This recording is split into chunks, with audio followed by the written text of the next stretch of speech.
आता आपण मेट्रोकडे येतोय तर मला असं विचारायचं आहे की इतर बाकीच्या बाहेरच्या देशांच्या तुलनेमध्ये भारतात मेट्रो यायला जरा जास्तच उशीर लागला असं वाटतं. जास्तच काय म्हणजे खूपच जास्त उशीर लागला असं मी हा. म्हणेन. कारण इंग्लंडमध्ये जर लंडन मेट्रो ही 1865 साली झाली. बरोबर. पॅरिसमध्ये सुद्धा 19व्या शतकाच्या अगदी शेवटच्या बरोबर. दशकामध्ये झाली आहे. तुम्ही जपान, रशिया बरोबर. यासारखे देश घेतले तरी 20व्या शतकाच्या सुरुवातीला हे झालेलं आहे. तर म्हणजे 100-150 वर्षाच्या इतिहास मेट्रो प्रकल्पाचा पूर्ण जागतिक पातळीवर बघितलं तर आहे. भारतामध्ये मात्र समहाव आपण नेहमीच आपला पूर्ण प्रशासनाचा विचार असेल, आपल्या अर्थव्यवस्थेचा विचार असेल, हा ग्रामीण परिप्रेक्ष्यातून झालेला आहे. त्यामुळे आपली सगळी एकंदरच प्रशासनाचा जो हे होता तो रुरल ॲडमिनिस्ट्रेशनवर भर अगदी म्हणजे ह्याच्यानंतर सुद्धा स्वातंत्र्यानंतर सुद्धा राहिला. आणि अर्बनायझेशन हे थोडंसं दुर्लक्षला गेलं. पण आणि म्हणजे आपल्याला वाटलं की ते कालांतराने होईल, प्रत्यक्षात तसं झालं नाही. अर्बनायझेशनचा रेटा खूप वाढला आणि मग त्यामुळे सुरुवातीला त्याच्यावर फारसा आपण म्हणजे विशेषतः अर्बन ट्रान्सपोर्टवरती फारसा भर दिला गेला नव्हता. आपल्याला असं वाटलं की तो नेहमीच्या पद्धतीने तो प्रश्न सुटेल आणि म्हणून कदाचित आपल्याला वेळ झाला, उशीर झाला. पण आता मला वाटतं त्याचं महत्त्व सगळ्यांनीच ओळखलं.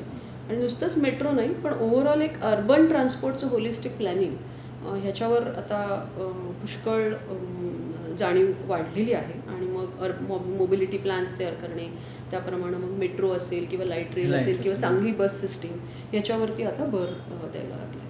आपल्याकडे दिल्ली किंवा बेंगलोर यासारख्या महानगरांमध्ये मेट्रो काही वर्षांपूर्वी आलेली आहे आणि तुम्ही आताच्या आव्हानात्मक मुंबई मेट्रो 3 या प्रकल्पावर काम करताय, तर त्याचं वेगळेपण किंवा त्याची जी आव्हानं आहेत ती याच्यापेक्षा कशी वेगळी आहेत? दिल्ली असेल किंवा बँगलोर, चेन्नईसारखी शहरं होती, ह्याच्यामध्ये मुंबईसारखी मुळात अतिशय स्ट्रॉंग आणि रोबस्ट असलेली उपनगरीय सेवा नव्हती रेल्वेची. तर मुंबईमध्ये मुळातच पब्लिक ट्रान्सपोर्ट अवेलेबल होतं, ते या शहरांमध्ये नव्हतं. म्हणून त्यांना मेट्रोचा जी अंमलबजावणी ती तातडीने करावी लागली, लवकर करावी लागली आपल्यापेक्षा. पण मुंबईमध्ये काय आहे की पब्लिक ट्रान्सपोर्टची लोकांना सवय आहे. म्हणजे आता केवळ ट्रेनमध्ये जागाच नसते म्हणून लोक थोडं खाजगी वाहनांकडे वळलेत. पण आजही जवळजवळ 70-75% लोक मुंबईमध्ये सार्वजनिक वाहतूक व्यवस्थेने प्रवास करतात. हा अवेअरनेस असणं हे काही वेळेला प्रोजेक्टच्या फायद्याचं होतं. कारण जेव्हा आम्ही ॲक्च्युली मेट्रो कमिशन करू त्यावेळेला इथं प्रवाशांना संख्या बिल्ड करायला आम्हाला फारसा वेळ लागणार नाही. तेच दिल्लीमध्ये वेळ लागला किंवा बेंगलोर, चेन्नई सारखी शहरं तर अजूनही त्याच्यासाठी झगडत आहेत, कारण लोकांच्या सवयी बदलायला वेळ लागतो. तर ते मला असं वाटतं मुंबई मेट्रोचं एक वैशिष्ट्य वेगळेपण असं आहे की दिस इज रिक्वायर्ड आणि ती जी नीड आहे ती लोकांना स्वतःला जाणवते. त्यामुळं ही मेट्रोचे हे झाल्यानंतर कमिशन झाल्याबरोबर त्याचा वापर जो अपेक्षित आहे तो लगेच होणार आहे. अंमलबजावणीमध्ये जर म्हणाल तर इथं काम करणं हे इतर शहरांपेक्षा जास्त अवघड आहे. याचं कारण असं आहे की मुंबई ही मुळातच एक विस्ताराला मर्यादा असलेलं शहर आहे. दिल्ली, बँगलोर किंवा चेन्नई सारखं, कारण आपल्या तिन्ही बाजूनी समुद्र आहे. हे एक लिनियर अशी सिटी आहे, एकाच बाजूला विस्ताराला वाढ आहे आणि त्याच्यामुळे रस्त्याचं नेटवर्क खूप कमी आहे ह्या दोन्ही शहरांच्या मनाने. याउलट लोकसंख्येची डेन्सिटी मात्र सगळ्यात जास्त आहे. जगातली मला वाटतं 3ऱ्या-4थ्या क्रमांकाची आपली लोकसंख्येची घनता असेल. आणि अशा वेळेला अशा शहरामध्ये मग इतकं मोठं इंटरव्हेन्शन करणं, आणि शिवाय ही भारताची आर्थिक राजधानी, त्यामुळे म्हणून तुम्ही इथला ह्याचा जो असलेला जो प्रवाह आहे त्याची गती कमी न करता ही कामं करायची. त्यामुळे त्याच्यात अडचण आहे. मुंबईची ओव्हरऑल कॉस्ट ऑफ लिव्हिंग जास्त आहे, त्यामुळं कामाचा खर्च म्हणा किंवा प्रत्यक्ष कामातल्या अडचणी, ट्रॅफिक मॅनेज करणं, इतक्या कंजेस्टेड एरियामध्ये काम करावं लागतं. प्रकल्पासाठी असलेल्या जमिनी सहजासहजी उपलब्ध नाही, त्याच्यावरती झोपड्या आहेत. त्यामुळे पुनर्वसनाचा प्रश्न हा जास्त तीव्र आहे इतर शहरांपेक्षा. तर ह्या थोड्याशा अडचणी आहेत. पण याचं यश सुद्धा या प्रकल्पाला मुंबईमध्ये इतरांच्या तुलनेत जास्त मिळणार आहे. आणि हा प्रकल्प पूर्णपणे म्हणजे माझ्या माहितीनुसार 33.5 किलोमीटर हा एक अजून वैशिष्ट्य आहे की हे जे आहे ते 100 म्हणजे त्याला एंड टू एंड संपूर्णतः भुयारी मार्ग याला म्हणू शकतो. इतर शहरांमध्ये जिथे काही अगदी शहरातला कंजेस्टेड एरिया किंवा CBD ज्याला आपण म्हणतो तिथून काही प्रमाणात अंडरग्राऊंड आहे, पण नंतर तो अंडरग्राऊंड मेट्रो आहे ती जमिनीवर येते. ही मात्र जी मुंबई मेट्रो लाईन 3 आहे ती काफ परेड पासून ते आरे जिथे आमचा कार्डेप आहे तिथंपर्यंत पूर्णपणे ही भूमिगत आहे. त्यामुळे 33.5 किलोमीटर लांबीचा हा भूमिगत मार्ग आहे. त्याच्यात जवळजवळ 26 भूमिगत स्थानक आहेत. ही सुद्धा संख्या खूप जास्त आहे एका ह्याला. आणि ती मुंबईच्या कंजेस्टेड सारख्या शहरात दर 1 किलोमीटरवर 250 बाय 25 अशा मीटरचा अशा प्रकारचा एक स्टेशन बॉक्स जमिनीच्या खाली 25 मीटरवर करणं हे खूप आव्हानात्मक काम आहे इतरांच्या तुलनेमध्ये. आणि अजून एक वैशिष्ट्य म्हणजे ही स्टेशन बांधण्याच्या 2 पद्धती असतात, एक कट अँड कव्हर आणि एक न्यू ऑस्ट्रियन टनेलिंग. तर भारतामध्ये आता दिल्लीचा जर आपण विचार केला तर तिथली जी जागेची उपलब्धता आहे या सगळ्यामुळं जवळजवळ सगळी त्यांची भूमिगत स्थानकं ही कट अँड कव्हर पद्धतीने केली. एकच स्थानक असं आहे जावळी बाजारचं ज्याच्यामध्ये नेटमचा वापर केला. इतर शहरांमध्ये तर ह्याचा फारसा कुठे वापरही नाही. पण मुंबईमध्ये मात्र आपल्याकडे इतके कंजेस्टेड एरिया आहे जागेची की 7 स्टेशन आम्हाला अशा पद्धतीने कट अँड कव्हर आणि नेटम या तंत्रज्ञानाचं एक संमिश्र पद्धतीचा वापर करून ते करावं लागते. आणि ते मला असं वाटतं या प्रकल्पाचं मोठं वैशिष्ट्य आहे. हा जो प्रकल्प कम्प्लीट पूर्णपणे अंडरग्राऊंड आहे आणि तुम्ही आता जसं सांगताय तसं याच्यामध्ये अर्बन प्लॅनिंगमध्ये असेल किंवा असं टोटल या सगळ्याचं प्लॅनिंग करताना एवढ्या मायक्रो लेव्हलला आपण प्लॅनिंग करतो. अशा वेळेला काही सामाजिक घटकांमुळे असेल किंवा काही आर्थिक त्याच्यामधलं नियोजन करत असताना असेल किंवा काही राजकीय हस्तक्षेपामुळे सुद्धा थोडाफार बदल आपण एक खूप अभ्यास करून सगळ्या नियोजित केलेल्या प्रकल्पामध्ये करायला लागला तर त्याचा त्रास होत नाही का? तो त्रास होतो. प्रकल्पाचं नियोजन करत असताना पहिल्यांदा अलाइनमेंट फायनल केली जाते. अलाइनमेंट करत असताना पूर्णपणे ती सायंटिफिकली केली जाते. म्हणजे प्रकल्पाला रायडरशिप किंवा जे प्रवासी आहेत ते कुठं जास्त उपलब्ध होणार आहेत. कारण शेवटी अशा प्रकारच्या अर्बन ट्रान्सपोर्ट पब्लिक ट्रान्सपोर्ट प्रोजेक्टचा मूळ उद्देश हे शहराला डिकंजेस्ट करणं किंवा रस्त्यांना डिकंजेस्ट करणं हा आहे. तो केवळ फॅशन म्हणून आपण ते करतो. त्यामुळे मुळात हा अलाइनमेंट अशी नेली जाते की जिथं जास्तीत जास्त लोकांना म्हणजे पब्लिक ट्रान्सपोर्टची फॅसिलिटी देऊ शकू. मग महत्त्वाची एम्प्लॉयमेंट सेंटर्स असतील, महत्त्वाची एज्युकेशनल सेंटर्स असतील, मोठी हॉस्पिटल्स असतील किंवा रिलिजियस सेंटर्स आहेत जिथे लोकांना दररोज जावं लागतं.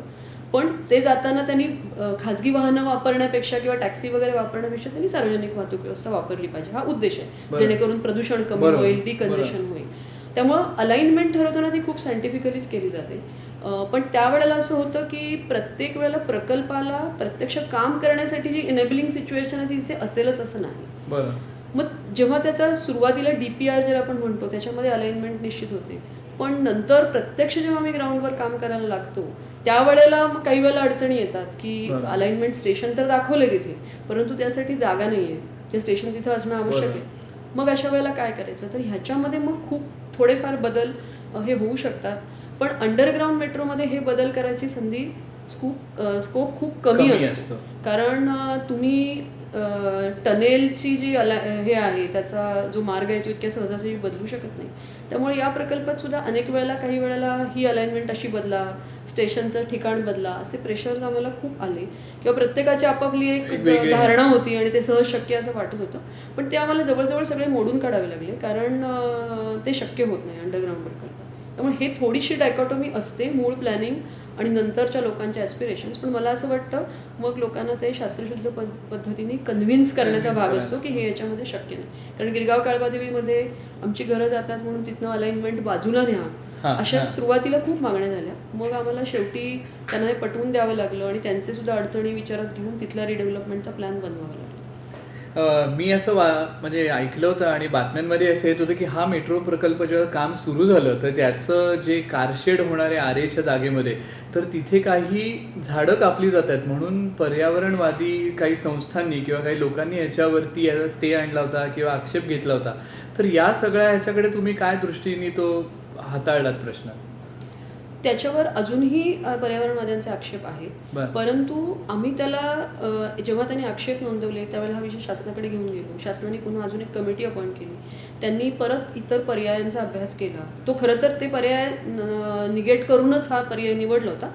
पण तरीसुद्धा it was reviewed, it was रिव्हिजिटेड आणि त्याच्यात सुद्धा लक्षात आलं की दुसरीकडे कुठेही हे नेणं गरजेचं नाही. मेट्रो प्रकल्पाची जी आवश्यकता आहे कारण कार्डेपोमधूनच ऑपरेशन्स दररोज सुरू होतात त्यामुळे ती विशिष्ट ठिकाणी असणं, विशिष्ट आकाराचा ती जागा असणं आणि त्याचं क्षेत्र विशिष्ट असणं हे आवश्यक होतं. आणि हे जेव्हा लक्षात आलं त्यावेळेला त्याचा अभ्यास करून वर्षभराने म्हणजे स्टे मिळाला होता, परंतु वर्षभराने शासनाने पुन्हा त्याच ठिकाणी करण्याचा निर्णय घेतला. फक्त तो थोडा सुधारित केला प्लॅन, जेणेकरून झाडावरचा इम्पॅक्ट कमी होईल. पण तरीही अनेक ॲक्टिव्हिस्ट त्याच्यामुळं काही त्यांचं फारसं समाधान झालं नाही. मग ते वेगवेगळ्या न्यायालयांमध्ये गेले, त्याच्यामध्ये राष्ट्रीय हरित लवाद असू दे किंवा हायकोर्ट, आणि त्या प्रत्येक ठिकाणी मग आम्हाला एकदा कोर्टात गेल्यानंतर ती केस खूप चांगल्या पद्धतीने हाताळावी लागली, न्यायालयाला पटवून द्यावं लागलं हे काय आहे. आणि या सगळ्या केसेस आम्ही आमच्या बाजूने त्याचे निर्णयही झाले. परंतु ही न्यायालयीन लढाई आम्हाला वर्ष 2 वर्ष ती लढावी लागली. आणि दुसऱ्या बाजूनी मग लोकांपर्यंत पोहोचून त्याचं महत्त्व सांगून त्याची म्हणजे जे चुकीचा मेसेज जात होता की हा आपण पर्यावरणाचा नाश करून हा प्रकल्प करतोय, तो पूर्णपणे चुकीचा होता, हे लोकांना आम्हाला वेगळ्या पद्धतीने पटवून द्यायला लागलं. पण बहुतेक त्या ठिकाणी ज्या आरेच्या ज्या जागेवरती आता आपण हा प्रकल्प करतोय ते त्या ठिकाणी बहुतेक हे पूर्वी त्या आरेच्या इथल्या जी दुभती जनावरं होती त्यांच्याकरता असलेलं ते अगदी बरोबर पुरण म्हणजे ह्याचं इम्प्रेशन असं दिलं होतं की हे काहीतरी फॉरेस्ट आहे आणि त्याच्या अगदी कोर एरियामध्ये जाऊन आम्ही हा हे करतोय आणि त्या पूर्ण पर्यावरणाचं किंवा वन्यजीवांचं जे आवाज आहे त्याला आम्ही काही त्याला नष्ट करतोय. पण ते ऍक्च्युली पूर्णपणे चुकीचं आहे, कारण ही जागाच मुळात डेअरी डेव्हलपमेंट डिपार्टमेंटची आहे. आणि पूर्वी जे कॅटल शेड्स होते, कारण जेव्हा शासकीय डेअरी द्वारेच दूध मिळायचं ज्या वेळेला, तेव्हा त्या कॅटल शेड्सना चराऊ कुरण म्हणून ही जागा होती. आणि ती राज्य शासनाच्या दुग्ध व्यवसाय विभागाची, ती फॉरेस्ट खात्याची सुद्धा जागा नाही.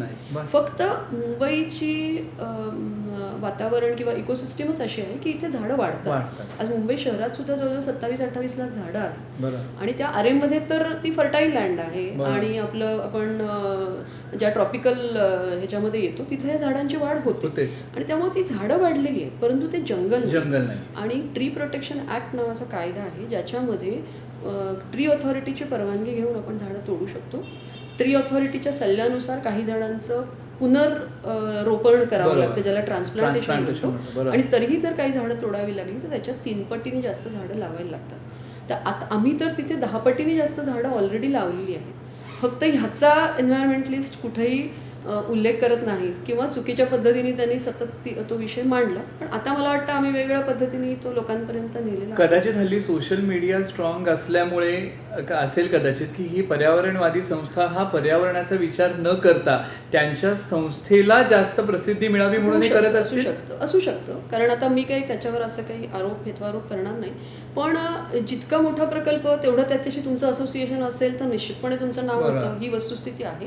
आणि दुसरं मला असं वाटतं, पर्यावरणाचा तात्पुरता काही त्याला धोकाही असेल, परंतु होलिस्टिक विचार करावा लागतो. रेल्वे आधारित पब्लिक ट्रान्सपोर्ट का? कारण ते जर केलं तरच आपली रस्त्यांवरची वाहनांची संख्या कमी होणार. आणि हा एक मेट्रो प्रकल्प जेव्हा सुरू होईल त्यावेळेला दररोज 14 लाख लोक प्रवास करतील आणि अल्टिमेटली 17 लाख लोक प्रवास करतील. तेवढ्याच लोकांना जर रस्त्यावरून घेऊन जायचं झालं, कारण आज अशा ठिकाणी हे जाते की जिथे रेल्वेची कनेक्टिव्हिटी नाही आहे. म्हणजे आज हे सर्व लोक स्वतःच्या गाड्यांनी, टॅक्सीजनी, बसेसनी किंवा रिक्षानी प्रवास करतात, त्या जागेपर्यंत जातात. त्यात तर 2 व्हीलर्सची संख्या पण मुंबईत प्रचंड वेगाने वाढते. मग ह्या सगळ्यांना जर आपल्याला रस्त्यावरून काढायचं असेल आणि त्यांना एक कम्फर्टेबल, सुखकर, आरामदायी आणि तरी सुरक्षित प्रवासाचं साधन द्यायचं असेल तर मेट्रोशिवाय पर्याय नाही. त्यामुळे जर आपण असं गणित मांडलं की ह्याच्यामुळं ज्या काही 6.5 लाख वाहन फेऱ्या कमी होणार आहेत त्याच्यामुळं पर्यावरणावर होणारे दुष्परिणाम किती कमी होणार आहेत, आणि त्याचं गणितही आम्ही केलं आहे. त्याचा अभ्यास ऑलरेडी इन्व्हायरमेंट इम्पॅक्ट असेसमेंटमध्ये केलेला असतो. या प्रकल्पासाठी तोडलेल्या झाडांमुळं हवेमध्ये कार्बन डायऑक्साईडचं प्रमाण किती वाढेल आणि ह्याच्यामुळं वाचणाऱ्या वाहन फेऱ्यांमुळं कार्बन डायऑक्साईडचं प्रमाण किती कमी होईल, हे जर आपण आकडे बघितले तर ते प्रचंड व्यस्त आहेत. आणि त्यामुळं खरं म्हणजे ह्याला विरोध पर्यावरणवाद्यांनी तरी केला नाही पाहिजे. पण दुर्दैवाने पण अशा अडथळ्यांमुळे प्रकल्पाची गती कमी होते काही प्रमाणात. कारण खरं तर आम्ही कार डेपोचं काम आम्ही 2015 ऑलरेडी सुरू झालं होतं, पण हे सगळं स्थगिती मिळाल्यामुळं आणि ह्या सततच्या अडचणीमुळे ते काम आम्हाला बंद करायला लागलं. आणि आजही ते काम आम्ही खऱ्या अर्थाने पूर्णपणे सुरू करू शकलेलं नाही. कारण जे 25 हेक्टर जागा आमच्याकडे आहे त्यापैकी 10 हेक्टरच अशी की ज्याच्यावर झाडं नाही आहेत, त्याच्यावर आमचं काम सुरू आहे. उरलेल्या 15 हेक्टरच्या झाडांच्या तोडीची परवानगी अजूनही आम्हाला मिळाली नाही, कारण ती वेगवेगळ्या लिटिगेशनमध्ये अजूनही अडकलेली. आत्ता सुद्धा आम्ही हायकोर्टात गेलेलो आहे, पण हायकोर्टाने आता ट्री ऑथॉरिटीला वेगवेगळ्या डिरेक्शन्स दिल्या आहेत आणि त्याच्यामुळे कदाचित पुढच्या 1-2 महिन्यामध्ये आम्हाला ही परवानगी मिळेल. परंतु ह्याचा परिणाम प्रकल्पाच्या अंमलबजावणीवर होतो आणि दुर्दैवाने जे लोक त्याला सार्वजनिक- एक ब्लाइंडली अपोज करतात, त्याची पूर्ण त्याचे कंगोरे समजून न घेता न अपोज घेता करतात, त्याच्याकडे बघतात. त्यांना हे होणारं नुकसान लक्षात येत नाही. आणि आम्ही एक अंदाज केला तर हा जवळजवळ 23-24 हजार कोटीचा बरोबर, प्रोजेक्ट आहे. बरोबर. त्याची सगळी इंटरेस्ट कॉस्ट वेगळ्या वेगळ्या हे केला तर एक दिवसाचा विलंब आम्हाला जवळजवळ 4.5 कोटींनी या प्रकल्पाची रक्कम किंमत वाढते. आणि हे जे नुकसान आहे आणि जे विरोध करतात ते त्याच्यासाठी अकाउंटेबल नसतात. त्यामुळे हा प्रश्न मला असं वाटतं की अकाउंटेबिलिटीचा आहे पण म्हणजे- आहे. बरोबर. आणि एका विशिष्ट मुद्दा आपला मांडल्यानंतर कुठंतरी थांबणं आणि संशय समजून घेणं हे आवश्यक आहे. आवश्यक. एक अगदी भाबडा प्रश्न आहे, म्हणजे लोकांच्या मनात एक शंका असते की आता आपण हा सगळा तुमचा प्रकल्प कम्प्लिटली अंडरग्राऊंड आहे आणि तो परत मुंबईमध्ये आहे, समुद्र जवळ आहे. अशा सगळ्या या स्थितीमध्ये पावसाळ्यामध्ये हमखास मुंबईच्या रस्त्यांवरती पाणीही साठतं, म्हणजे 26 तारखेची आठवण सगळ्यांना अजूनही आहे. तर अशा वेळेला या प्रकल्पामध्ये त्याच्यासाठी काही विशेष खबरदारी घेतली गेली का?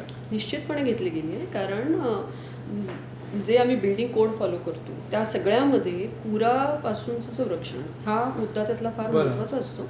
आणि किंबहुना अंडरग्राऊंड हा टनेल बोरिंग मशीनने केलेला जो हा एक प्रकल्प आहे तो खरं म्हणजे पावसाळ्यामध्ये लोकांच्यासाठीचा इव्हॅक्युएशनचाच मार्ग होईल अशा पद्धतीने त्याचं नियोजन केलं आहे. कारण ह्याच्यामध्ये जी अंडरग्राऊंड कॅव्हिटी तयार करतो आपण त्याच्यामध्ये एक असते टनेल आणि दुसरं असतं स्टेशन. तर टनेल जी आहे ती टनेल बोरिंग मशीननी केली जाते आणि ती अशा पद्धतीने त्याचं सगळं नियोजन असतं किंवा सिक्वेन्स ऑफ ॲक्टिव्हिटी असा असतो की ते आतमध्ये ती कॅव्हिटी खोदल्यानंतर लगेचच त्याला कॉन्क्रीटचं लायनिंग केलं जातं आणि ते लायनिंग विशिष्ट प्रकारचं असतं आणि त्याला ग्राउटिंग आणि रबर गास्केट ह्याच्या माध्यमातून ते पूर्णपणे ती जी कॅव्हिटी आहे ती वॉटरप्रूफ केली जाते. म्हणजे आता आपलं जवळजवळ 23 किलोमीटर टनेल ही खणून झालेली आहे, पण त्याच्यामध्ये आतमध्ये कुठेही पाण्याचा टिपूस नाही, तो मागच्या पावसाळ्यामध्ये सुद्धा नव्हतं. आणि स्टेशन्स जी असतात ती स्टेशन सुद्धा अशाच पद्धतीने अंडरग्राऊंड कॅव्हिटी ही पूर्णपणे वॉटर रेजिस्टंट, वॉटरप्रूफ किंवा सेफ, वॉटर सेफ अशा पद्धतीची असते. आत जाण्याचे एक 2-3 गोष्टी पाणी जाण्याच्या असू शकतात, म्हणजे एकतर एंट्री एक्झिट्स असतात किंवा व्हेंटिलेशन शाफ्ट्स असतात.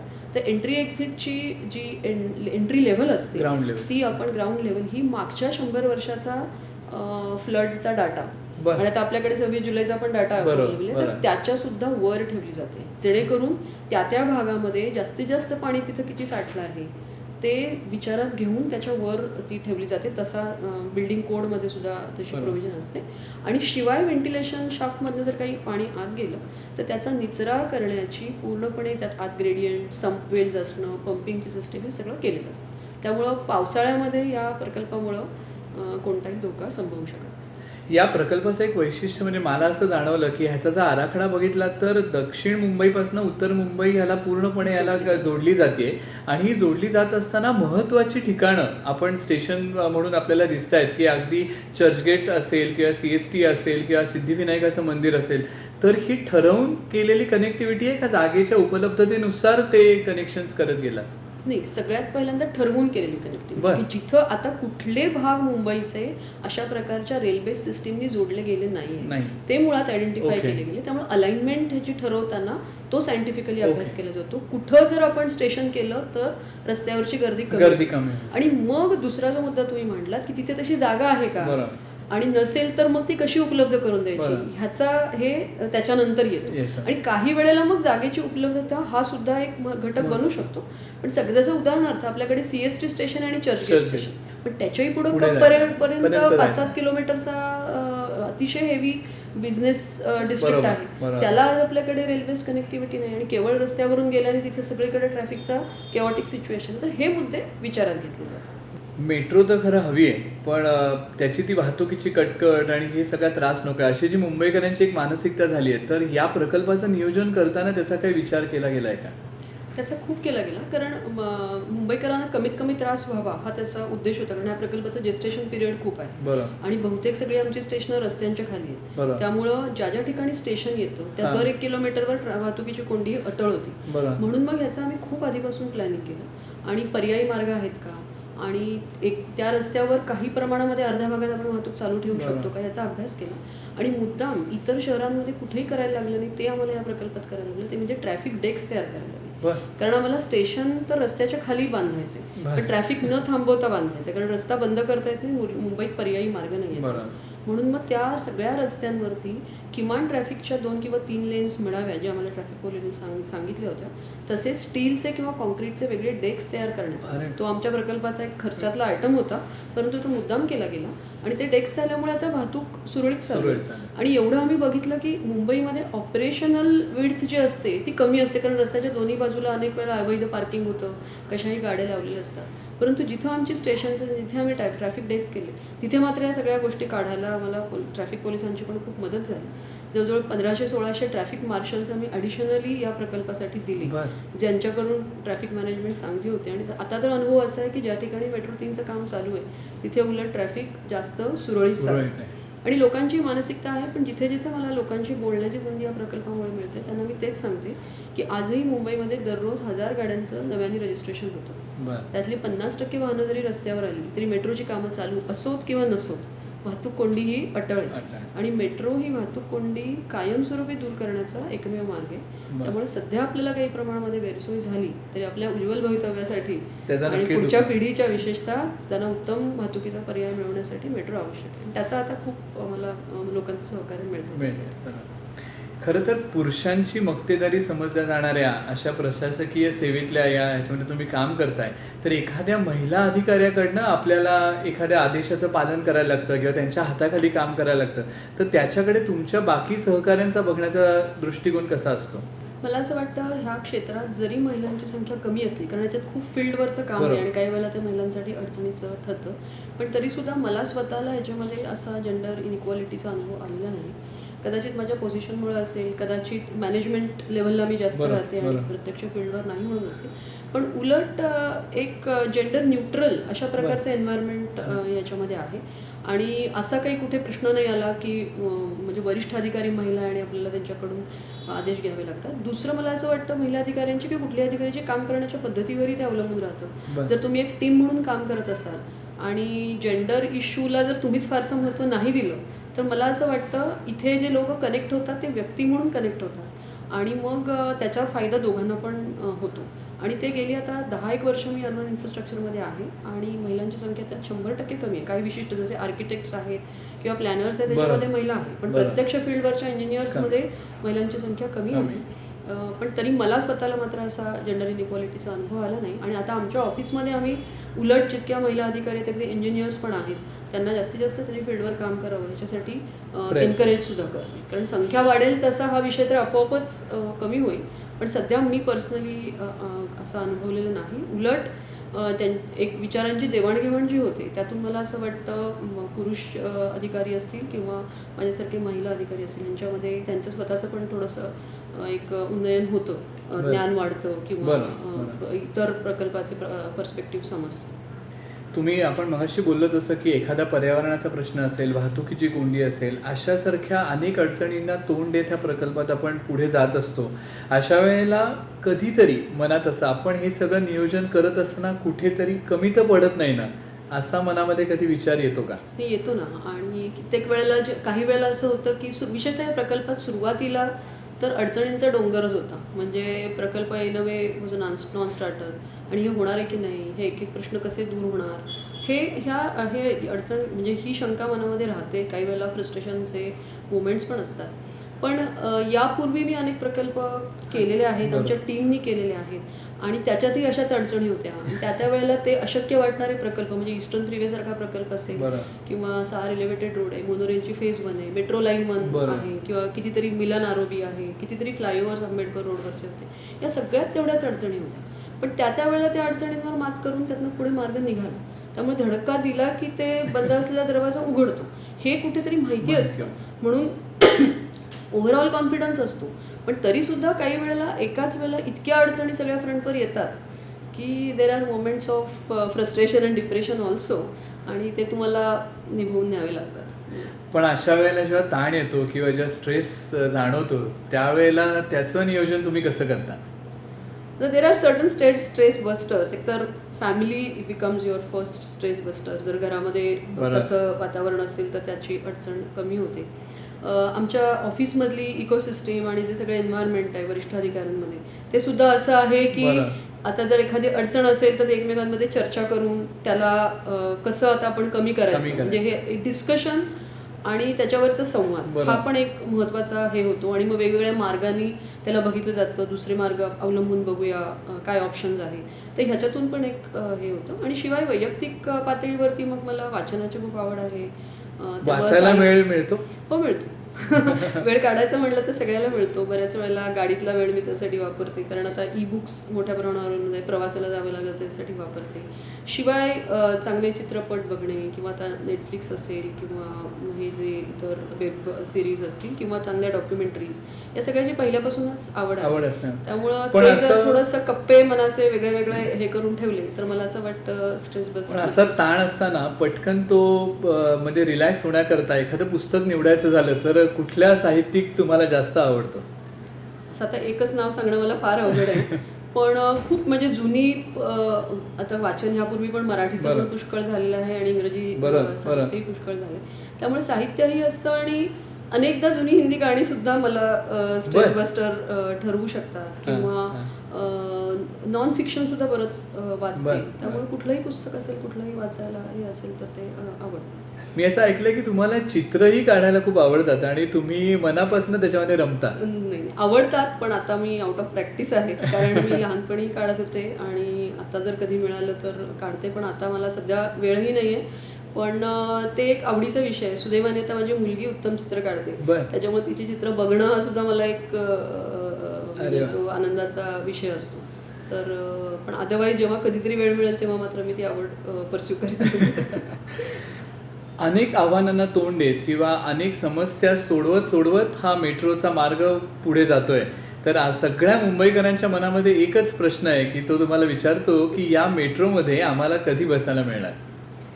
त्याचं उत्तर असं आहे की 2021मध्ये बसायला मिळणार. सो डिसेंबर 2021पर्यंत या प्रकल्पाचा किमान एक टप्पा पूर्ण करणं, बरं. हे याचं आमचं नियोजन आहे आणि त्या दिशेने आम्ही चाललो आहे. बरं. अनेक अडचणी आल्या मधल्या काळात, त्याच्यामुळे काही ठिकाणी प्रकल्पाचं कामही लांबलं. परंतु त्या सगळ्या वेळेचं थोडंसं स्क्विझिंग करून, त्याची रिअरेंजमेंट करून हा 2021पर्यंत मुंबईकरांच्या सेवेत हा प्रकल्प आणण्याचं पूर्ण नियोजन आहे, आणि ते येण्याची शक्यता खूप आहे. आणि एक शेवटचा प्रश्न तुम्हाला असं विचारतो की प्रशासकीय सेवेत येऊ पाहणाऱ्या विशेषतः विद्यार्थिनींना तुम्ही काय सांगाल? मला एवढंच सांगायचं की प्रशासकीय सेवेत येण्याचा मार्ग हा सोपा नाही, तो खडतर आहे. त्याला खूप मनापासून त्याच्यासाठी अभ्यास करण्याची, डेडिकेशनची, आणि त्याला भरपूर वेळ देण्याची, आणि एक समंजस राहून त्याच्याकडे बघण्याची फार आवश्यकता आहे. अनेक वेळेला लोकांच्या खूप ॲम्बिशन्स असतात, पण तेवढं कष्ट घेण्याची आपली तयारी आहे का, त्या खडतर मार्गावरून प्रवास करण्याची आपली तयारी आहे का, याचा अंदाज येत नाही. आणि मग काही वेळेला खूप काळ याच्यासाठी मेहनत करूनही जेव्हा यश मिळत नाही तेव्हा मग फ्रस्ट्रेशन येऊ शकतं. म्हणून मला असं वाटतं आधी स्वतःच्या क्षमतेचा अंदाज घेणं, किती काळ आपण त्या मार्गावरून चालू शकतो याचा एक अंदाज घेणं आवश्यक आहे. आणि एकदा निर्णय झाल्यानंतर मात्र पूर्ण झोकून देऊन त्याच्यासाठी प्रयत्न करणं आवश्यक आहे असं मला वाटतं. हे करत असताना एक गोष्ट नेहमी लक्षात ठेवली पाहिजे की हा मार्ग जितका खडतर आहे तेवढा तो पूर्ण झाल्यानंतर त्याच्यातून मिळणारं समाधानसुद्धा अतिशय असीम आणि अपार आहे असं मला वाटतं. कारण खूप काही वेगळ्या पद्धतीने करण्याची, लोकसेवा करण्याची, समाजासाठी काही करण्याची संधी तर मिळते, पण स्वतःच्या व्यक्तिमत्वाचा विकास घडवण्याची सुद्धा खूप संधी याच्यामध्ये मिळते. कारण इतक्या क्षेत्रांचं ज्ञान तुम्हाला या परीक्षा उत्तीर्ण होऊन या प्रशासकीय सेवेत आल्यानंतर होतं की तुमची एक ऑलराऊंडर अशी पर्सनॅलिटी डेव्हलप होते. आणि ह्या सगळ्या दृष्टिकोनातून हे क्षेत्र विशेषतः महिलांसाठी सुद्धा, म्हणजे काही वेळेला खाजगी क्षेत्रामध्येही आज आपल्याला महिलांना ग्लास सिलिंगला तोंड द्यावं लागतं, पण त्या मानाने प्रशासकीय क्षेत्रात विशेषतः स्टेट लेवलला महिलांसाठी 33% आरक्षण आहे. IASच्या परीक्षेमध्ये असं आरक्षण नाही, परंतु महिलांसाठी खूप समान संधी याच्यामध्ये आहे. त्यामुळे या सगळ्याचा विचार करून असं मला वाटतं मुलींनी या क्षेत्रात आलं पाहिजे, त्यासाठी प्रयत्न केले पाहिजेत, आणि सगळ्यात महत्त्वाचं त्यांच्या पालकांनी त्याच्यासाठी त्यांना पूर्ण साथ देणं हे आवश्यक आहे असं मला वाटतं. पण हे करत असताना तारतम्य ठेवणं, स्वतःच्या कृतीचा, स्वतःच्या परिश्रम घेण्याच्या क्षमतेचा अंदाज घेणं, केवळ ते काहीतरी करायचं आहे म्हणून करणं हे योग्य होणार नाही, ते खूप ताण देणारं ठरू शकतं. त्यामुळे ह्या दृष्टीने या क्षेत्राकडे बघावं आणि त्याच्यासाठी तयारी पूर्ण मनापासून करावी असं मला वाटतं. तुमच्या व्यस्त वेळापत्रकातनं तुम्ही आज आम्हाला जो वेळ दिलात आणि मुंबई मेट्रोचं जे काम चालू आहे त्याविषयी जी माहिती दिलीत आणि तुमच्या करिअरच्या टप्प्याविषयी तुम्ही जे आमच्याशी मनमोकळेपणाने गप्पा मारल्यात त्याबद्दल आम्ही आपले मनापासून आभारी आहोत. आणि तुमच्या मुंबईकर ज्याची आतुरतेने वाट बघतायत त्या मुंबई मेट्रो 3 या प्रकल्पाला आणि तुमच्या पुढच्या सगळ्या वाटचालीला अटकेपार या परिवाराकडनं मनपूर्वक शुभेच्छा. धन्यवाद. धन्यवाद.